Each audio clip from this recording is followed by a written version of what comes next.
오늘은 이제 믿음의 필수성, 믿음이 왜 필요한가에 대하여 성경 여러 곳을 찾아서 한번 살펴보려고 합니다.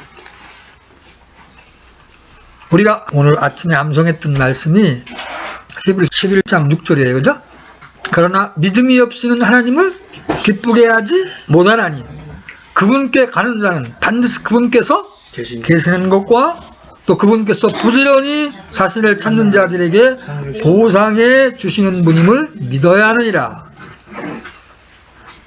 그러니까 믿음은 하나님을 기쁘시게 하기 위해서 필요해요. 하나님 편에서 볼 때.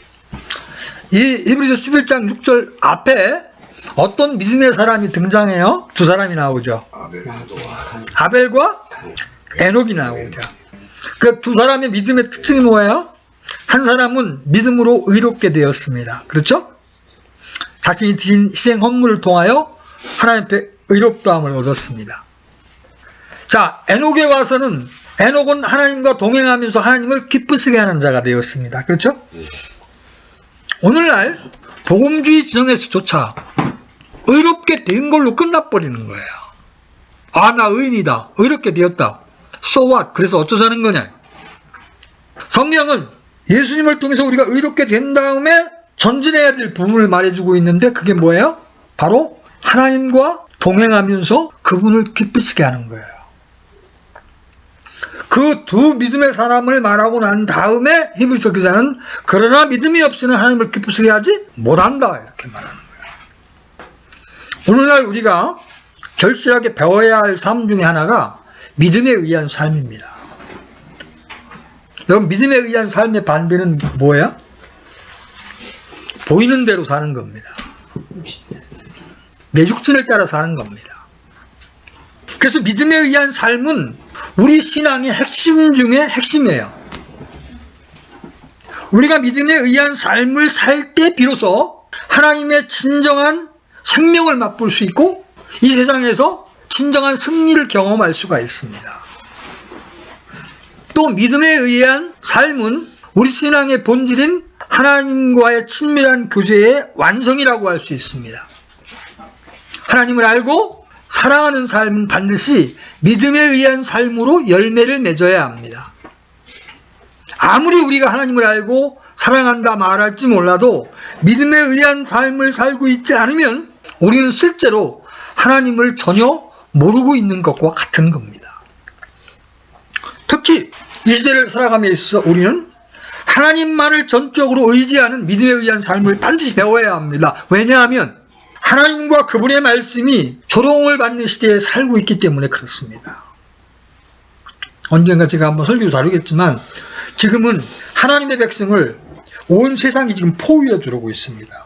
한국에도 동성애를 찬성하는 이런 풍조, 차별금지법을 지금 제정해서 기독교인을 의축시키려는 이 시도가 우리나라에 점점 만연해지고 있습니다.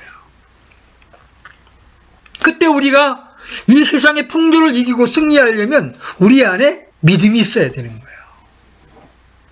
사탄은 선택받은 하나님의 백성조차 미혹하려고 지금 돌아다니고 있습니다. 여러분, 믿음이 무엇입니까?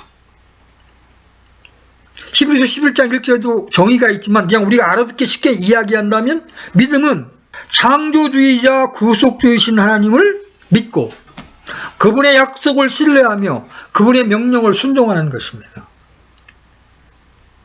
주님께서 당신이 다시 오실 때에 이 세상의 모습을 이렇게 예언하셨습니다. 여러분, 누가복음 18장 8절 한번 가보십시오. 누가복음 18장 8절.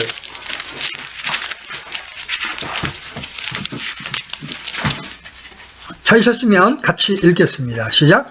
내가 너희에게 이르노니 그분께서 속히 그들의 원수를 갚아주시리라. 그럼에도 불구하고 사람의 아들이 올 때에 땅에서 믿음을 보겠느냐 하시니라. 여러분 보세요. 주님이 이 땅에 오실 때 이 땅에 있는 사람들 가운데에서 믿음을 볼 수 있겠느냐? 그러면 세월이 가면 갈수록 교회의 믿음이 더 좋아진다는 얘기예요? 점점 약화된다는 얘기예요? 약화된다는 이야기예요. 신자들 속에서조차도 참된 믿음을 보기 어려울 것이라고 말씀하고 계신 겁니다. 그러기에 소수의 남은 자로 발견되려면 우리는 깨어 있어야 하고, 아멘? 오직 믿음에 의한 삶을 추구해야 합니다. 바른 성경과 바른 교리를 가졌다고 하는 우리가 그렇지 못한 사람들보다 더 신실하게 주님을 따르고 있는지 냉정하고 정직하게 살펴보고 돌이켜야 합니다. 우리 주변을 돌아볼 때 오직 믿음에 의한 삶을 살고 있는 성도들이 그렇게 많지 않은 것 같습니다. 개인의 일은 말할 것도 없고 심지어 하나님의 일을 하는 데 있어서까지 많은 성도들과 교회들은 오직 믿음으로 하나님의 능력을 의지하기보다 인간적인 수단과 방법을 의지합니다. 그런데 하나님을 의지하지 않으며 하나님의 인도를 따르지 않고 인간적인 수단과 방법을 의지하는 행위는 하나님 앞에서 큰 죄입니다. 사실 성경에서 불신의 죄는 가장 큰 죄 중에 하나입니다. 심지어 오늘날 믿음이 무엇인가에 대한 올바른 이해조차 가리워져 있는 경우가 많습니다.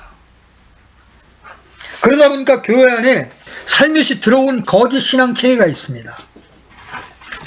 이건 보험주의 지정 안에도 들어와 있는 거짓 신앙 체계입니다. 그 첫 번째가 율법주의입니다. 내가 뭔가 잘하면 좀 우쭐하고, 내가 좀 잘못하면 아주 다운돼 있고, 내가 좀 잘할 때는 더 잘하지 못하는 짓을 보면 판단이 올라오고, 이거 다 율법주의입니다. 또 신앙을 하는 목적이 뭔가 내가 하나님께로부터 복을 받기 위한 기복신앙이 우리도 모르는 사이에 교회 안에 깊숙이 들어와 있습니다. 그래서 뭔가 만사형통하면 내가 믿음 안에 있다고 하는 확신을 갖게 되는 거예요. 돈을 많이 번다든가 사업이 번창하면 마치 자신이 믿음 안에 있는 것처럼 생각하는 거예요. 이게 기복신앙입니다. 여러분, 욥이 그 고통스러운 고난을 겪었을 때, 그죠? 10명의 아들, 딸이 다 죽게 되고 온 재산을 빼앗기고 그랬을 때 욥이 하나님께 한 찬양이 무엇이었습니까? 내가 엄마 뱃속에서 빨개 벗고 나왔은즉 주신 이도 주시요 취하시는 이도 주시니 내가 주를 영원히 찬송하리이다. 되어지는 형편과 상관없이 하나님을 신뢰하고 그분을 찬양할 수 있는 것, 그것이 믿음이거든요. 근데 조금 내가 잘 풀리면 할렐루야 아멘 하다가 조금만 내가 힘들면 하나님 계시기는 한 겁니까? 이렇게 나오는 거예요. 하나님 향하여 대드는 거예요. 이게 기복신앙입니다. 그 다음에 인본주의가 교회에 판을 치고 있습니다. 사람의 방법으로 교회를 하는 겁니다. 그래서 인간의 제도가 너무나 교회 안에 많이 들어와 있어요. 믿음에 의해서 뭘 하려고 하는 게 아니라 경영학적인 방법이 동원이 되고요. 세상의 수단과 방법이 동원이 되는 겁니다. 가장 좋은 교회라고 자부하는 교회에도 이런 것들이 얼마든지 있을 수 있고 우리 안에도 부지부식간에 이런 거짓 신앙 체계가 하나님과의 친밀한 교제를 막을 수 있다는 거예요. 그래서 오늘날은 신자들 안에서조차 성경적 믿음이 무엇인가에 대한 올바른 이해조차 가리워져 있습니다. 여러분, 성경에 나오는 바리새인들 있잖아요. 그분들은 그 당시 매우 보수적인 신앙, 오늘날로 치면 킹제임스 정과 같은 보수적인 신앙을 가진 사람들이었습니다. 그들은 성경에 나오는 모든 하나님의 말씀을 있는 그대로 다 믿었습니다. 그래서 그들은 자신들이 가장 믿음이 좋은 사람들이라고 자부했습니다. 그러나 예수님은 그들이 하나님의 말씀을 전혀 믿지 않는다고 말씀하셨어요. 여러분, 요한복음 5장 46절로 47절 한번 가보겠습니다. 바리새인들이 얼마나 열받았겠어요. 자기들의 믿음을 인정해 주지 않으니까. 요한복음 5장 46절로 47절.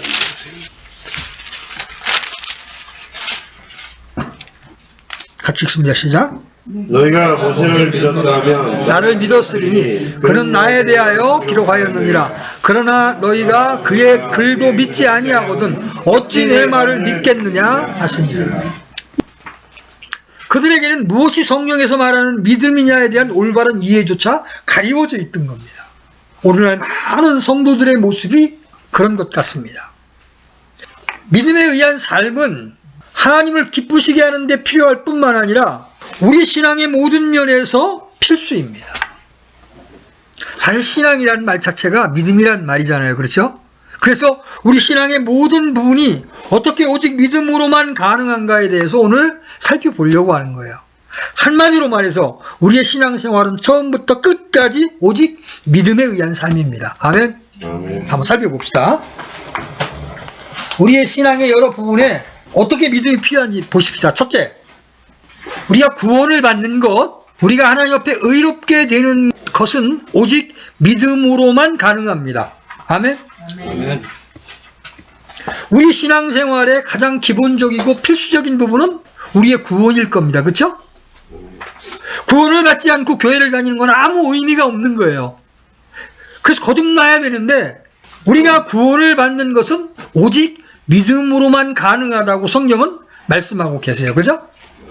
그중 몇 가지 대표적인 구절을 한번 우리가 찾아볼 겁니다. 아까 김재원 형제가 폈던 에베소 2장 8절로 구절 한번 펴보십시오. 에베소 2장 8절로 9절 같이 읽습니다. 시작. 우리가 믿음을 통해 은혜로 구원을 받았나니 그것은 너희 자신에게서 난 것이 아니요 하나님의 선물이니라. 행위에서 난 것이 아니니 이것은 아무도 자랑하지 못하게 하려 함이라. 믿으십니까? 아멘. 갈라디아서 2장 16절 보십시오. 갈라디아서 2장 16절 같이 읽습니다. 시작. 사람이 율법의 행위로 의롭게 되지 아니하고 오직 예수 그리스도의 믿음으로 되는 줄 알므로 우리도 예수 그리스도를 믿었나니 이것은 우리가 율법의 행위가 아니라 그리스도의 믿음으로 의롭게 되고자 함이라. 율법의 행위로는 어떤 육체도 의롭게 될 수 없느니라. 아멘. 네. 요한복음 3장 16절도 동일한 말씀입니다. 하나님께서 세상을 이처럼 사랑하사 자신의 독생자를 주셨으니 이것은 누구든지 그를 믿는 자는 멸망하지 않고 영존하는 생명을 얻게 하려 하심이라. 요한복음 1장 12절 그분을 받아들인 자들 곧 그분의 이름을 믿는 자들에게는 다 하나님의 아들이 되는 권능을 주셨으니. 마르틴 루터의 종교개혁 이후에 이 진리는 사람들에게 널리 알려지게 되었습니다. 오늘날 성도들 중 오직 믿음으로만 의롭게 된다거나 혹은 오직 믿음으로만 구원을 얻는다는 사실을 모르는 사람은 거의 없을 것입니다. 만일 이 사실을 믿지 않으면 어떻게 됩니까? 오늘 사실 이 말씀을 우리 정진발 어르신 오면 들으라고 이제 사실 준비를 했는데 오늘따라 안 오셔가지고 이 하나님의 은혜로 얻는 구원에 관한 말씀을 믿지 않는 것은 그걸로 끝나는 게 아니에요. 이게 어떤 죄를 짓는 건지 한번 보십시오. 요한일서 5장 10절 한번 열어보십시오. 요한일서 5장 10절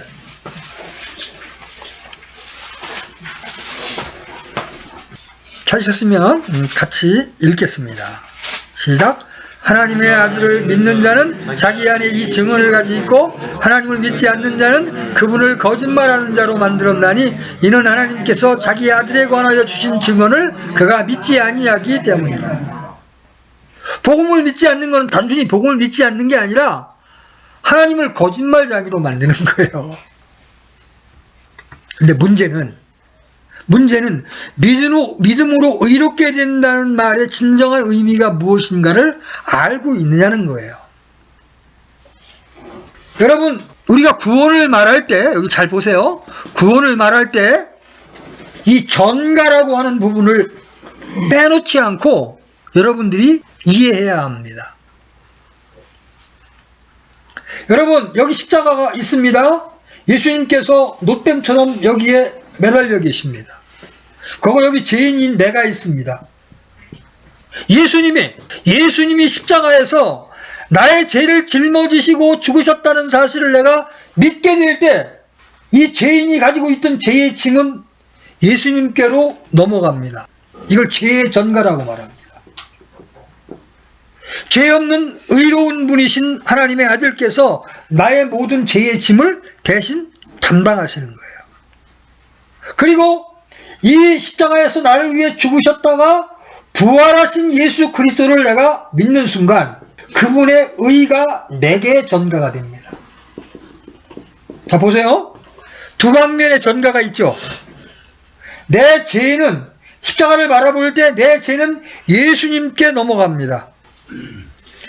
그리고 우리를 위하여 죽으셨다가 부활하신 예수 그리스도를 내가 신뢰하게 될 때 그분의 의로움, 그분의 의는 나한테 전가가 됩니다. 이게 믿음으로 의롭게 된다고 하는 이신 득의의 교리예요. 여기서 한번 여러분에게 질문하고 넘어갑니다. 여러분은 십자가에 달리신 예수님을 바라보고 여러분의 모든 죄의 짐을 그 예수님께 넘기셨습니까? 아멘. 여러분은 부활하신 예수님을 바라보면서 그분의 의로움이 내게도 전달되었음을 믿으십니까? 아멘. 아멘? 아멘. 오늘은 막연하게 예수님을 믿는다고 말해요. 막연하게 하나님을 믿는다고 말해요. 그런데 어떻게 의로워지는지에 대하여는 답이 없어요. 특별히 교파교회 다니는 분들에게 선생님 의롭게 되셨습니까? 그러면 죄인이 어떻게 의롭게 됩니까? 이러면서 눈을 둥그렇게 뜹니다. 주님께서 해놓으신 일에 대한 믿음이 없기 때문에 그래요. 역사적으로 볼 때 오직 믿음으로만 의롭게 된다는 이 핵심적인 진리가 재발견될 때마다 하나님은 놀라운 부흥을 허락하셨습니다. 여기서 그 진리가 재발견된다고 하는 말은 그 진리의 진정한 의미가 밝히 드러나는 것을 말합니다. 저는 하나님께서 이 나라 전체 가운데 이 일을 속히 이루셔서 교회마다 참다운 부흥이 일어나기를 간절히 소망하고 있습니다. 왜냐하면 교회를 다니면서도 여전히 예수님이 누구신지, 예수님이 어떤 일을 이뤄 놓으셨는지도 모르는 채 다니시는 분들이 너무나 많아요. 여러분들은 비교적 복음주의 진영의 교회를 다녔기 때문에 그런 부분들을 보지 못하셨지만 저는 거리에서 복음을 전해보기 때문에 압니다. 교회 다니는 사람들이 예수님이 하나님이심을 말하면 경기를 일으키는 사람이 있고요. 우리의 신분이 의롭게 되었다라는 것 말을 들으면 구원판에 이렇게 판단하는 분들이 너무나 많아요. 그것이 분명한 성경적 사실임에도 불구하고 마음속에 분명하게 그들 안에 계시되어 있지 않다는 얘기거든요. 자, 첫째, 믿음이 필요한 이유가 뭐예요? 우리가 구원을 받기 위해서 믿음이 필요합니다. 아멘? 내가 행한 어떤 행위로도 구원받을 수 없어요. 오직 나를 사랑하사 당신의 아들을 이 땅에 이 희생양으로 내어주신 그 하나님의 사랑을 내가 받아들일 때에만 우리는 구원을 받을 수가 있는 것입니다. 그렇죠? 자, 두 번째 믿음의 요소, 믿음이 필요한 이유. 주님이 우리 안에 거하시는 삶도 오직 믿음으로만 가능합니다. 바울은 갈라디아서 2장 20절에서 이렇게 이야기합니다. 내가 그리스도와 함께 십자가에 못 박혀 있으나 그럼에도 불구하고 사노라. 그러나 내가 아니요 그리스도께서 내 안에 사시느니라. 여기서 사도 바울이 말한 주님이 우리 속에 사신다, 거하신다는 말은 우리가 예수님을 영접하면 예수님께서 우리 속에 들어오신다는 걸 의미하는 게 아니에요. 물론 우리가 예수님을 영접할 때 성령을 통하여 그리스도께서 우리 안에 들어오시는 게 맞습니다. 그런데 갈라디아서에서 말씀하시는 주님께서 사시는 삶은 단지 예수님이 우리 안에 들어오시는 것만을 말하는 게 아니에요. 다시 말해서 이 삶은 우리가 예수님을 영접함으로 자동으로 이루어지는 삶이 아닙니다. 에베소 3장에서 사도 바울은 하나님의 백성이 바로 이러한 삶을 살 수 있도록 그들에게 성령의 능력을 놀랍게 부어달라고 기도하고 있습니다. 만약 갈라디아서 2장 20절에 나오는 주님이 거하시는 삶이 예수님을 믿기만 하면 자동으로 이루어지는 삶이라면 사도 바울이 소아시아 지역에 있는 성도들을 위해 기도하면서 그들이 이러한 삶을 살 수 있도록 간절히 기도할 필요가 없는 거예요. 그죠? 이미 구원받은 사람들에게 왜 그런 기도를 할 필요가 있겠어요? 여기서 말하는 주님께서 우리 안에 거하시는 삶은 순간순간 예수님께서 우리의 삶 가운데 거하시면서 우리의 삶을 통치하시고 주도해 가는 삶을 말하는 거예요. 그분께서 우리를 통해서 사시고 나타나시고 그분의 뜻을 이루어 가시는 삶, 이게 바로 주님께서 우리 안에 거하시는 삶이에요. 여러분, 우리의 소유권을, 나에 대한 소유권을 나를 값주고 사신 주님께 완전히 내어드리지 않는 한 그분이 우리 안에 사시는 삶은 나타나지 않습니다. 구원을 받았지만 수십 년 신앙생활을 했지만 여전히 나 중심의 생활을 한다는 거예요. 우리는 주변에서 이런 일들을 너무나 많이 봅니다. 그렇게 믿음이 좋아 보였던 사람이 한순간 어떤 일이 발생했을 때 주님이 사시도록 주님께 자리를 내어드리는 게 아니라 내가 삽니다. 나는 저 형제 절대 용서할 수 없어. 나는 저 자매 절대로 용납할 수 없어. 주님은 그 형제를 받으시는데, 주님은 그 자매를 받으시는데 본인은 못 받는 겁니다. 그때 그 사람 안에서 주님이 거하시는 거예요? 못 거하시는 거예요? 거하시지 못하는 거예요. 그 안에 계시지만 그분이 주재권을 가지고, 주도권을 가지고 그 사람을 인도하고 있지 못한 거예요. 그래서 주님께서 우리 안에 거하시는 삶을 위해서도 우리에게 믿음이 필요한 거예요. 내 감정을 의지하지 아니하고, 형편을 의지하지 아니하고, 하나님과 하나님의 말씀을 순종하는 거예요. 그때 우리에게 요구되는 것이 바로 십자가입니다. 나를 십자가에 넘기는 거예요. 나의 이 감정은 중요하지 않아. 내 생각은 중요하지 않아. 형제자매들 사랑하고 받으라는 주님의 말씀이 중요해. 이러면서 주의 말씀을 붙잡을 때 주님이 우리 안에 거하시는 삶이 가능하다는 거예요. 우리 에베소 3장 17절 한번 열어보십시오. 바울은 이 일을 위해서 기도하고 있습니다. 바울의 이 기도가 우리에게도 성취되어서 우리 안에 주님이 거하시는 그런 실제가 일어나게 되기를 주님의 이름으로 축복합니다. 우리 3장 17절, 에베소 3장 17절 같이 읽습니다. 시작. 믿음을 통해 그리스도께서 너희 마음속에 거하게 하시고, 믿음을 통해 그리스도께서 여러분의 마음속에 거하게 하셔야 됩니다. 오늘날 많은 성도들은 예수님께서 우리 속에 내주하시는 삶이 오직 믿음으로만 가능하다는 사실을 교리적으로는 알고 있습니다. 그러나 그것이 어떻게 실제로 가능한지, 그 믿음은 어떤 믿음을 말하는 것인지 등을 아는 사람은 많지 않은 것 같아요. 더 나아가서 그 삶을 실제로 사는 사람은 더 적은 것 같습니다.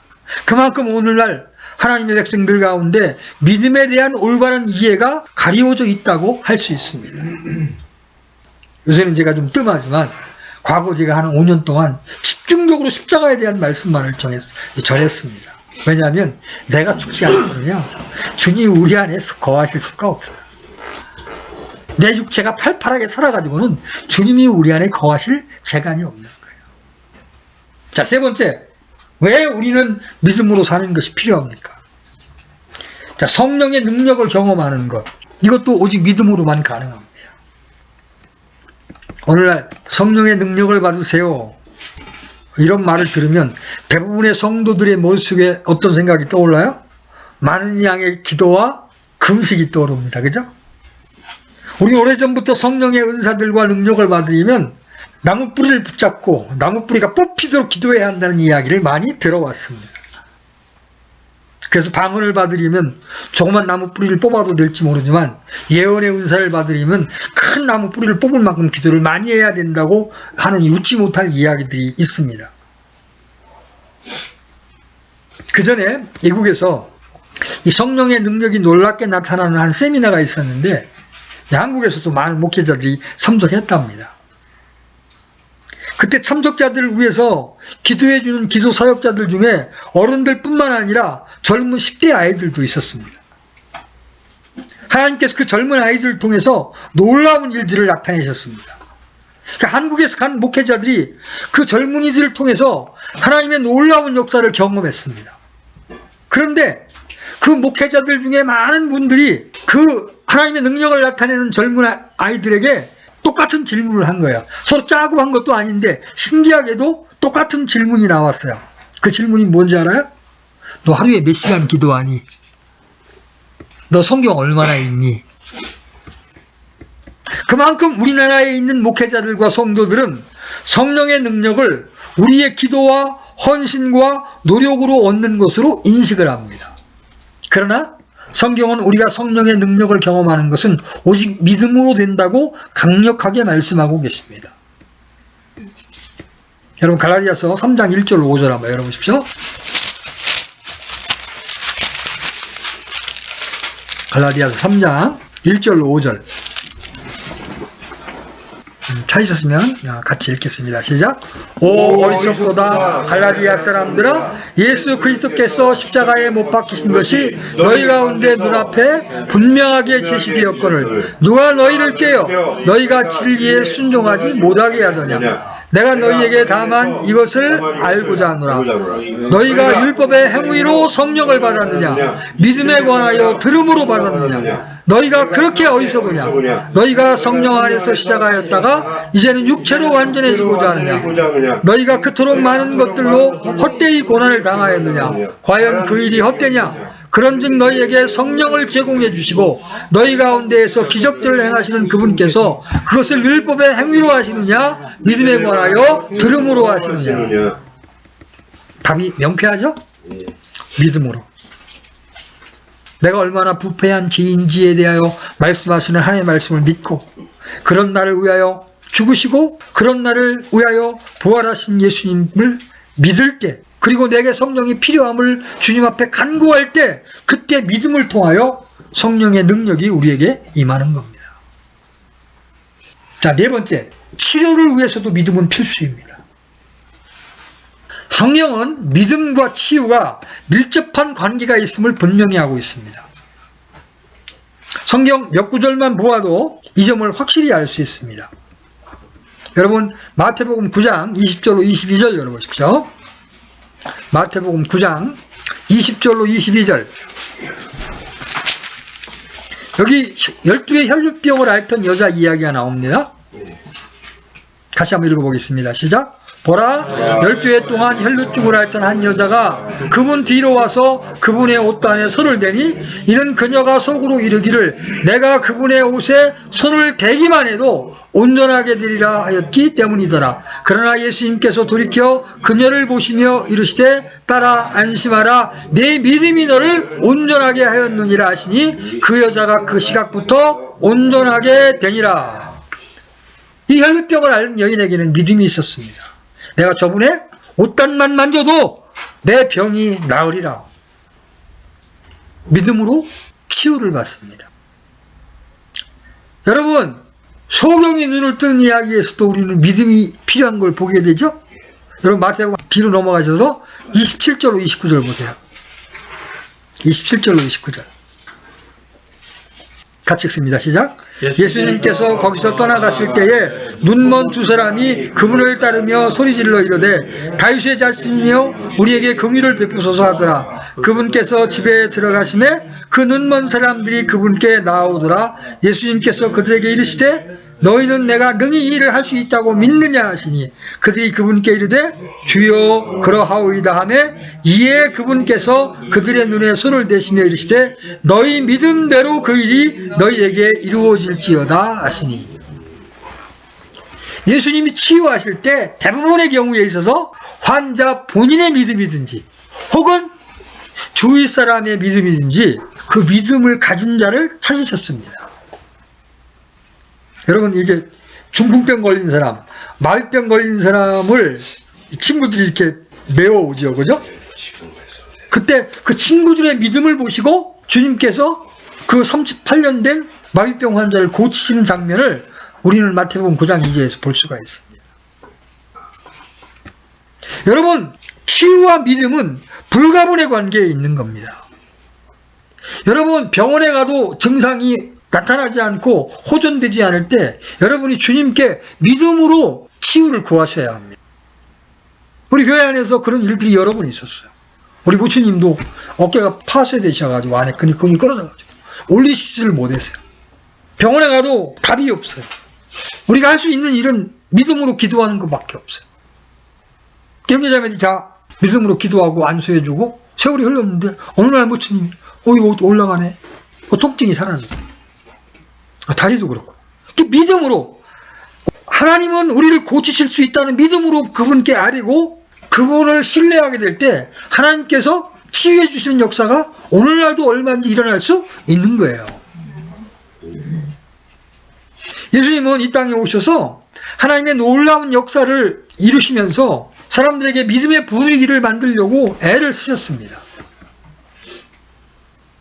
여러분, 해당장 야이로의 이 딸이 죽었을 때 주님께서 그 딸을 살리시는 사건을 우리가 복음서에서 보게 됩니다. 그죠? 그때 어떤 믿음도 없이 현실의 기초에서 실망하고 곡하고 있는 사람들을 그곳에서 내쫓으십니다. 그리고 예수님은 제자들 중에 오직 베드로와 야고보와 요한 세 제자만 데리고 들어가셨습니다.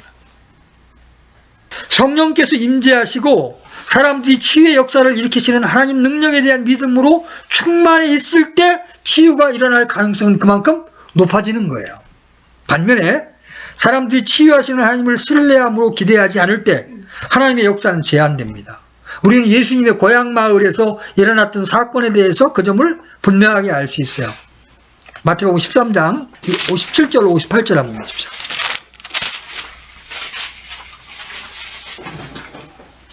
(57절로) 58절 같이 한번 읽어보겠습니다. 시작.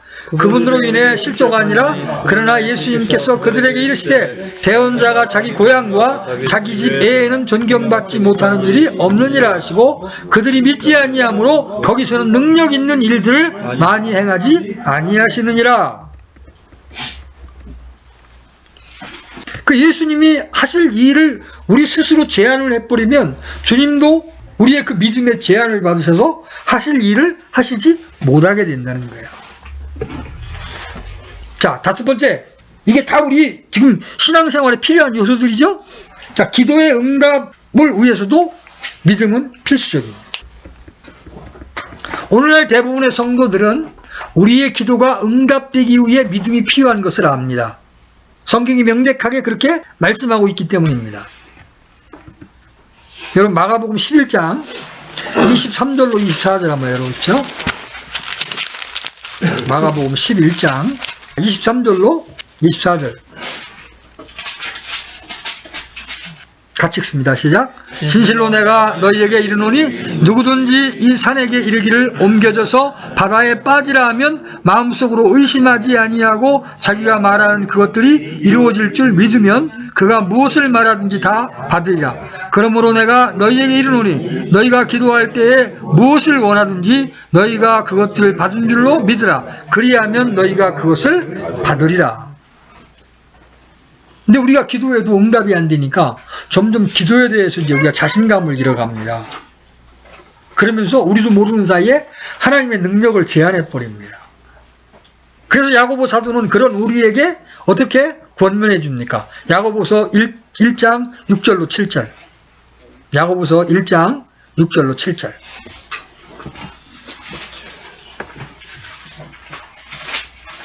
찾으셨으면 같이 읽겠습니다. 시작. 그러나 그는 믿음으로 구하고 조금도 흔들리지 말지니라. 흔들리는 자는 마치 바람에 밀려 요동하는 바다 물결 같나니 그 사람은 자기가 무엇을 주께 받을 줄로 생각하지 말라.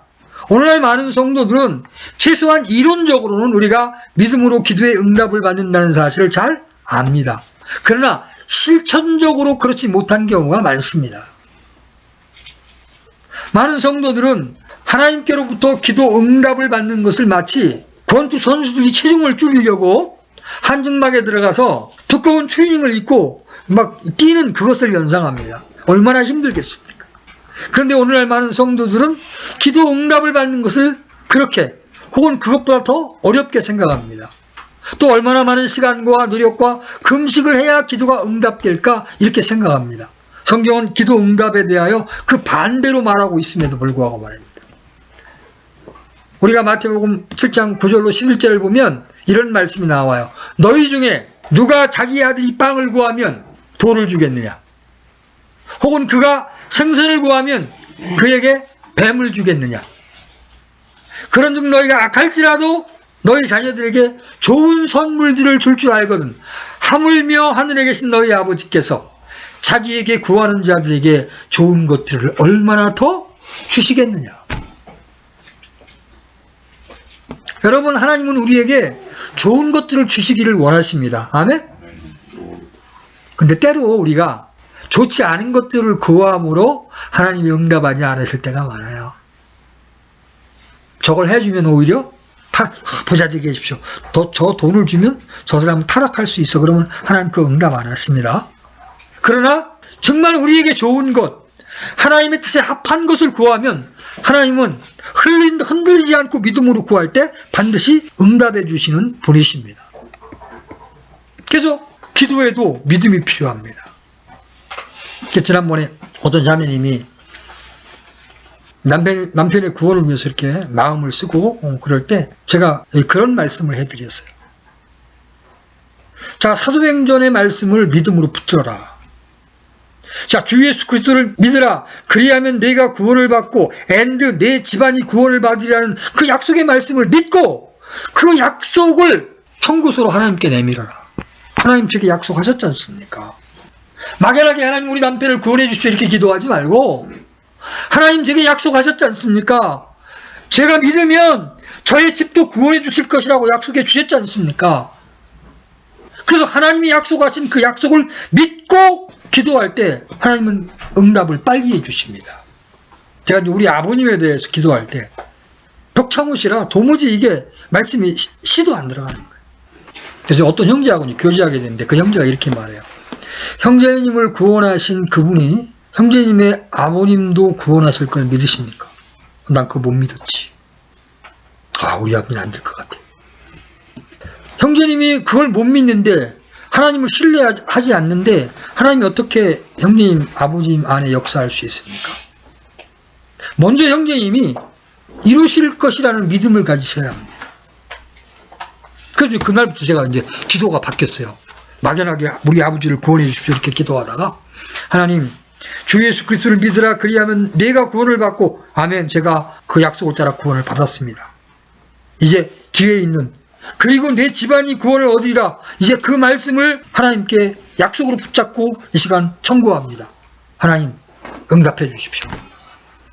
그렇게 기도하기 시작한 지 3개월이 지나지 않아서 느닷없이 우리 아버님이 나 네가 말하는 복음대로 한번 가볼란다 그러고 인천에 사셨는데 보따리를 싸갖고 우리 집에 내려오셨어요. 전도집회에 참석하시겠다. 하나님이 어딨냐고 입에 거품을 물던 분이셨는데. 그래서 기도의 응답에도 우리 하나님이라면 그리고 이것이 하나님 앞에 합당한 뜻이라면 응답해 줄 것을 믿고 믿음으로 구해야 합니다. 아멘? 그러니까 믿음으로 구하지 않고 그냥 립서비스로 하는 거는 하나님이 응답하시기 어려운 거예요. 자, 6번째 믿음이 필요하니요. 때를 따라 돕는 하나님의 은혜를 경험하는 것도 믿음으로만 가능합니다. 이거 우리에게 절실히 필요한 거잖아요. 살아가다 보면 순간순간 하나님의 은혜가 필요할 때가 있습니다. 그렇죠? 그런데 그 은혜를 위해 하나님 앞에 나아갈 수 있는 유일한 길은 또한 오직 믿음뿐이에요. 자, 우리 히브리서 10장 열어보십시오. 히브리서 10장. 옛날에는 하나님 앞에 나아갈 길이 완벽하게 막혀 있었습니다. 예수님께서 당신의 사역을 마치시기 전까지는 죄인인 우리가 하나님 앞에 나아갈 수가 없었습니다. 그런데 어떤 일이 일어났습니까? 히브리서 10장 19절로 20절 보십시오. 같이 읽습니다. 시작. 그러므로 형제들아 우리가 예수님의 피를 힘입어 새롭고 살아있는 길로 지성소에 들어갈 담대함을 얻었는데 이 길은 그분께서 우리를 위하여 휘장 곧 자기의 육체를 통해 거룩하게 구원하신 것이니라. 예수님이 당신의 몸을 찢으심으로 하나님과 우리 사이에 막혀있던 담장이 열리고 이제 우리가 언제라도 하나님 앞에 나아갈 수 있는 새롭고 산 길이 열린 것입니다. 아멘. 예수님 십자가에 돌아갔을 때 예루살렘에 있는 성전에 지성소와 성소를 가로막고 있던 휘장이 위에서부터 아래로 찢겨졌습니다. 그래서 이제는 누구든지 하나님 앞에 하나님의 은혜의 보좌 앞에 나아갈 수 있는 자가 되었습니다. 히브리서 4장 15절로 16절도 가보십시오. 앞으로 가셔서 히브리서 4장 15절로 16절 같이 읽겠습니다. 시작. 우리에게 계신 대제사장은 우리의 연약함의 감정을 몸소 느끼지 못하는 분이 아니요 모든 점에서 우리와 똑같이 시험을 받으셨을 때 죄는 없으신 분이시니라. 그러므로 우리가 긍휼을 얻고 필요한 때에 도우시는 은혜를 얻기 위해 은혜의 왕자로 담대히 갈 것이니라. 이미 길이 열렸습니다. 그렇죠? 대제사장이 또한 우리를 위해 중보하고 계십니다. 그래서 우리가 긍휼을 얻고 필요한 때 도우시는 은혜를 얻기 위해 은혜의 왕자로 우리는 기도를 통하여 담대히 나아갈 수가 있는 것입니다. 아멘. 자, 7번째. 왜 믿음이 필요한가? 하나님의 모든 약속과 유업을 얻는 길도 오직 믿음뿐입니다. 찾지 마십시오. 갈라디아서 3장 13절로 14절은 이렇게 말씀합니다. 이것은 아브라함의 복이 예수 그리스도를 통해 이방인들 위에 임하게 하고 또 우리가 믿음을 통해 성령을 약속으로 받게 하려 함이니라. 형제들아, 내가 사람의 관례대로 말하노니 그것이 단지 사람의 언약이라도 일단 확정되면 아무도 취소하거나 거기에 더하지 못하느니라. 자, 이 구절이 말씀하는 바는 이렇습니다. 예수님께서 십자가에 달려 돌아가심으로써 성경대로 우리를 대신하여 저주를 받으셨다.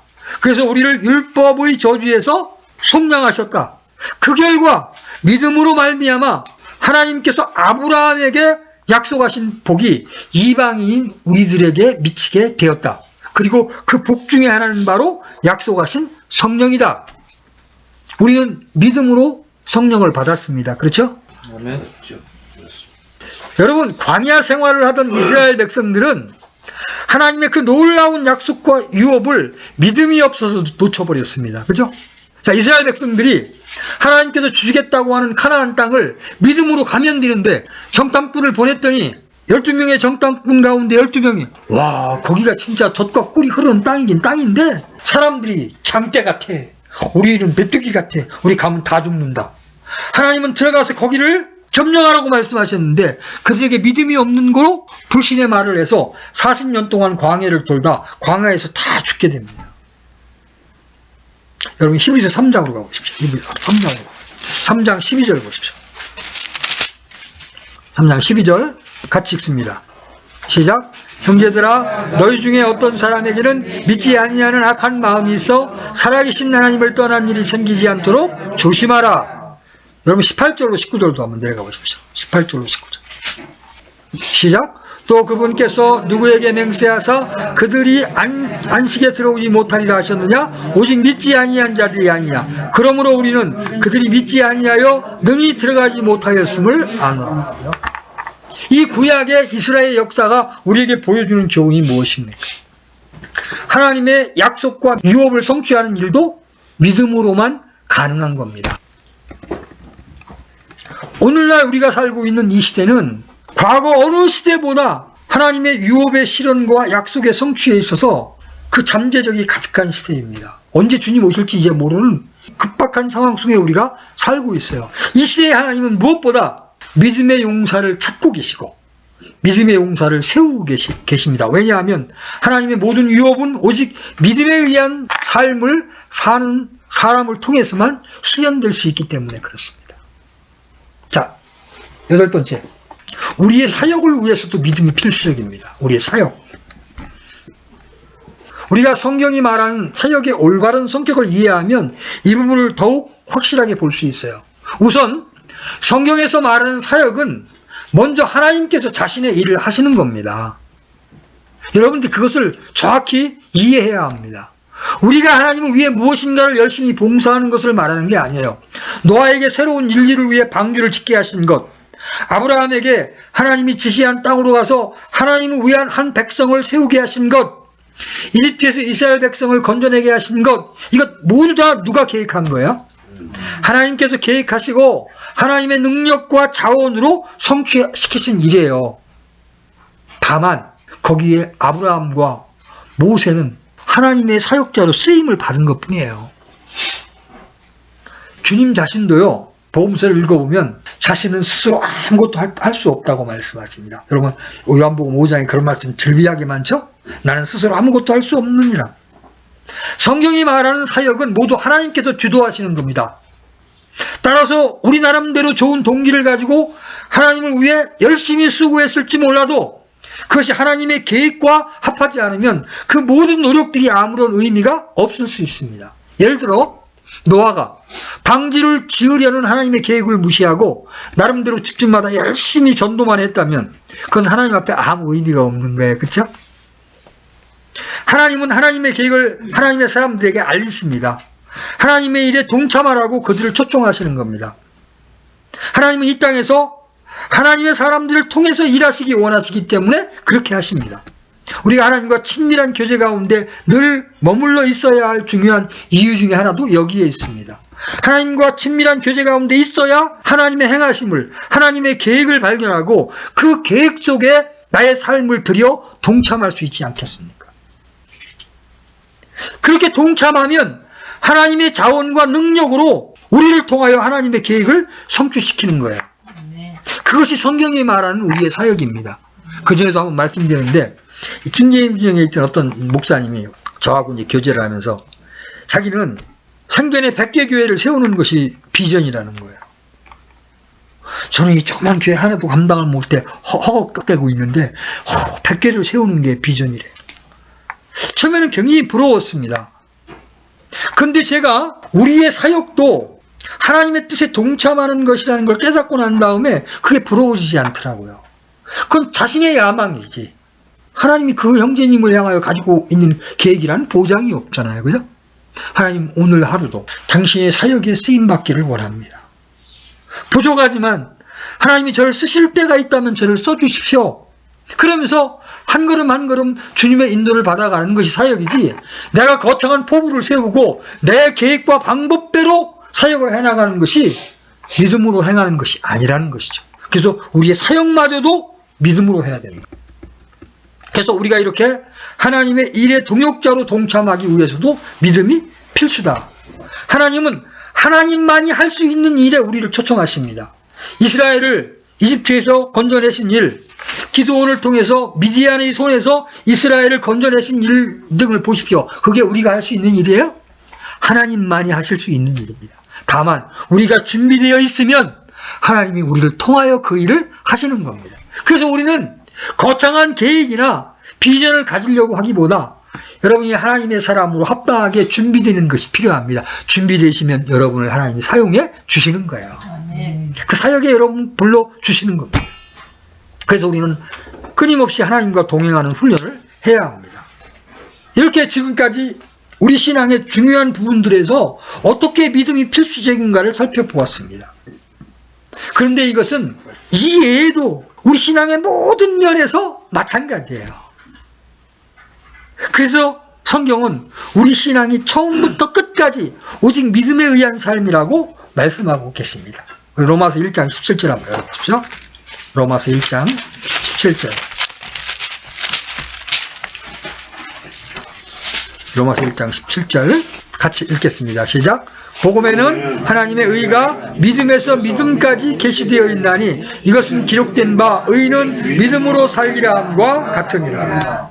여기 복음을 통해서 하나님의 의가 계시되는데 믿음에서 믿음까지, 앞에 믿음이 구원받는 믿음이라면 그 이후의 믿음은 실제로 하나님을 신뢰하면서 믿음으로 사는 삶까지를 말합니다. 그래서 의는 믿음으로 말미암아 살리라. 여러분이 예수 그리스도를 믿음으로 의롭게 되었다면 이제 그렇게 의롭게 된 여러분은 이제 믿음으로 살아야 되는 것입니다. 보는 것으로 살지 아니하고 여러분의 감정으로 살지 아니하고 기록된 말씀과 말씀의 주인공이신 예수 그리스도를 믿는 믿음으로 살아가야 한다는 것이죠. 이렇게 우리 신앙은 처음부터 끝까지 모든 면에서 오직 믿음에 의한 삶입니다. 하나님은 이런 자들을 지금 찾고 계십니다. 아멘. 우리 모두가 하나님의 은혜를 입어서 믿음으로 살아가면서 하나님을 기쁘시게 하는 자들이 되었으면 좋겠습니다. 아멘. 자, 기도합시다. 하나님 아버지, 오늘 맑은 날 주시고 우리 또 사랑하는 형제자매님들 한자리에 불러 모아주셔서 입을 열어 주님을 찬송할 수 있는 힘을 주시고 또 우리의 길을 열어주셔서 하나님의 말씀을 들을 수 있는 복을 주심에 감사를 드립니다. 오늘 우리에게 왜 믿음이 필요한지를 살펴보았습니다. 구원받는 일에서부터 시작하여 우리가 우리 안에 주님이 거하시는 문제, 우리가 때를 따라 주님의 은혜를 입는 문제, 기도의 응답을 받는 문제, 모든 신앙의 영역에서 믿음이 필요하다는 것을 보았습니다. 우리가 얼마나 믿음이 없어서 우리 육신을 따라 살아왔는지 모릅니다.